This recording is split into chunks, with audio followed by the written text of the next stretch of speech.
So now I'm going to introduce Debbie. Don't know where she's gone. Oh, I'm so proud of you, Fiona.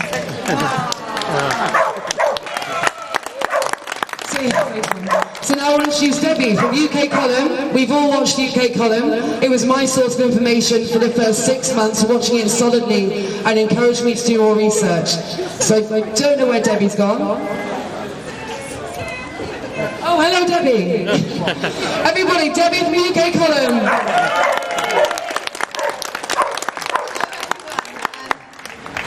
UK Column, and anybody that doesn't watch it, please do tune in because we try to get the truth out.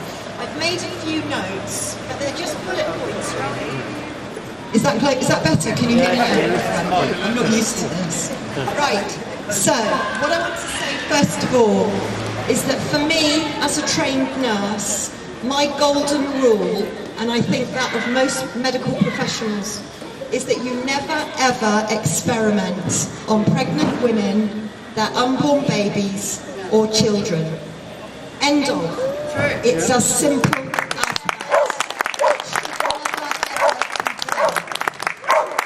I'd also like to say that I now have cast iron proof from the Royal College of General Practitioners that doctors are not aware of the injections, what's in them, the ingredients, or the serious adverse events that may happen as a result. This was put in writing to me by the Royal College of General Practitioners Honourable Secretary. So my question to every single GP that is still working within the NHS, vaccinating everyone, including our children, is how can you give us the safety and security that what you're about to inject in us is safe if you don't know what's in it? That means informed consent does not exist. Does everyone understand that? Informed consent no longer exists. So every doctor that you are seeing vaccinate people will not know the ingredients of that injection. If anybody would like to see that letter, if anybody would like a copy of that letter, if you go onto Dr. David Cartland's Telegram page, you'll see it there, and it's also been on UK Column. The other points that I want to make is that the MHRA are printing out inaccurate data. They put up on their website on serious adverse reactions that there was a report of an anacephalic baby being born. An anacephalic baby is a baby that's born with very, very little brain. They don't survive for very long, sometimes days. The MHRA was also reporting neural tube defects. I questioned the MHRA directly, Dame June Rain, and the answer was surprising. They said they'd made a mistake. They said their data was wrong. I have it in writing from the MHRA. June Rain says the vaccines are very safe. The MHRA has no S in it. There's no Medicines Health Regulatory Safety Authority.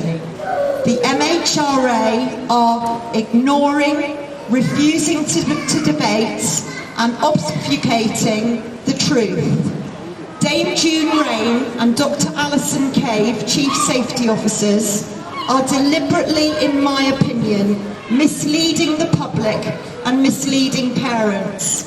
I am of a generation where I remember thalidomide. My mother, had she been sick when she was pregnant with me, may well have taken thalidomide. The Yellow Card scheme was born as a result of thalidomide. The women that are advocating that parents take their children for vaccinations, they are all of that generation. They all remember thalidomide. Just recently, last weekend, we had a huge story about sodium valproate being used in pregnant women.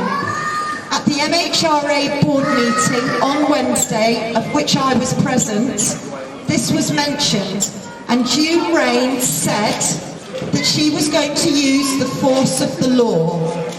So if she can use the force of the law for sodium valproate and thalidomide, then they can use the force of the law for the COVID-19 injection.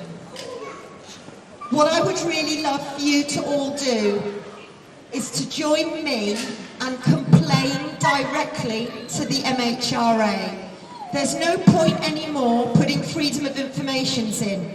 We have enough information now to provide the evidence that these vaccines and therapeutics, antivirals, molnupiravir and everything else that's coming down the pipeline need to be stopped immediately.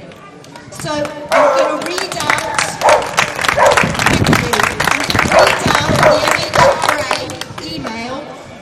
It's mhra.complaints@mhra.gov.uk.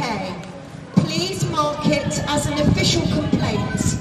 If we do not get satisfactory answers, we are then entitled to go forward to the Parliamentary Ombudsman. And I know from the MHRA board meeting on Wednesday, they're scared of the Ombudsman. They specifically asked if there were any complaints at present being investigated, and there aren't. So let's change that. Everybody loves the MHRA with complaints.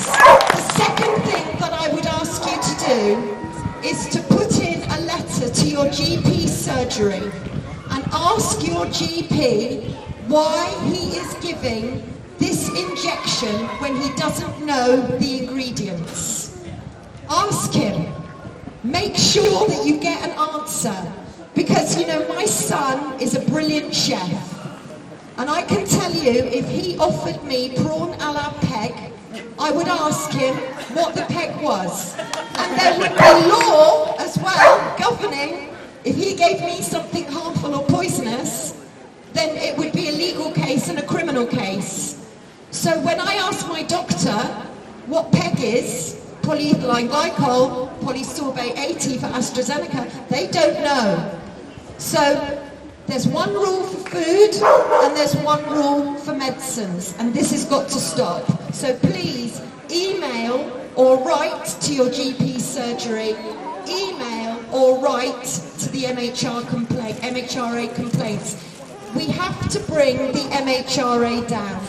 These children are innocent victims. Children are born with something called a thymus gland. We've all got one, but in children they're particularly big, and they've got a lot of work to do in the first 14 or 15 years of life.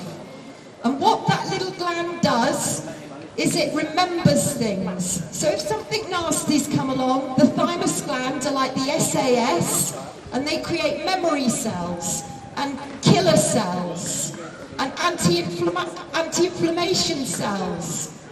What we're doing now is we're destroying our children's immune system.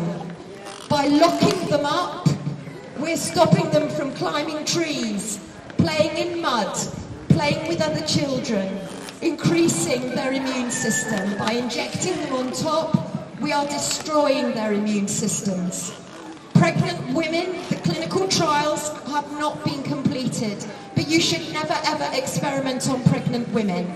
We need to remind the younger generation of thalidomide, and the older ones of us that are here now, remind the younger generation what the NHS used to be like. That it was a place where you'd feel safe. It was a place where you'd feel as though you're going to be looked after, where you had a vase of flowers next to your bed, where you had get well cards, where you could hear the nurse's uniform bustling around in the middle of the night, and maybe one of the more mobile patients was doing the tea round. Can you believe that was the NHS? At Christmas, we used to put our capes on inside out and sing to the patients, sing carols. The consultant used to carve the turkey on a Christmas day for the patients that had to remain in hospital.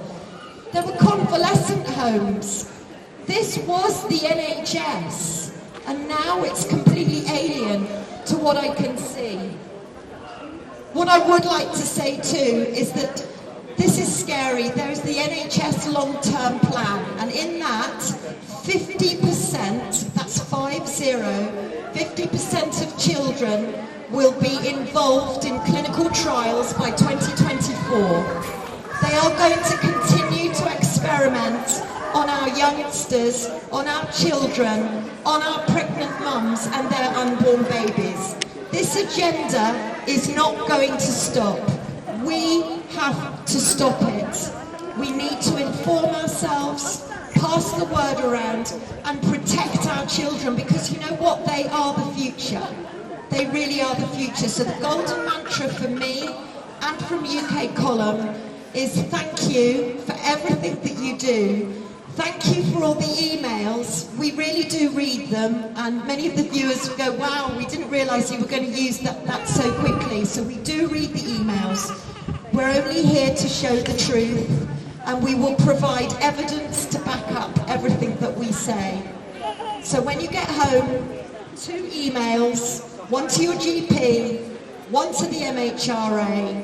Let's pull the MHRA down, because if we don't, the World Health Organization will call a pandemic or an emergency under the Pandemic Preparedness Treaty anytime they like. Any time. And what it means is that the United Kingdom has lost our sovereignty.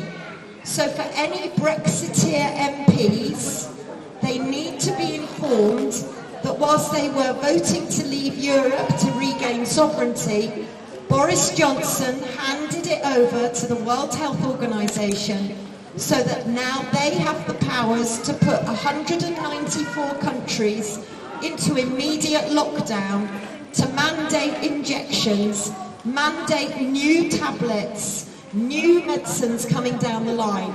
We all have to act in lockstep. June Rain is also a member of the World Health Organization. The FDA, the MHRA, the EMA are all in bed together. The only way to stop this is to pull the MHRA down. So for me, while the rest of the country is looking at Ukraine, I am looking at the UK and rain, as in June Rain. And that's where my attention will continue to be focused. So thank you very much indeed, and thank you to the organisers.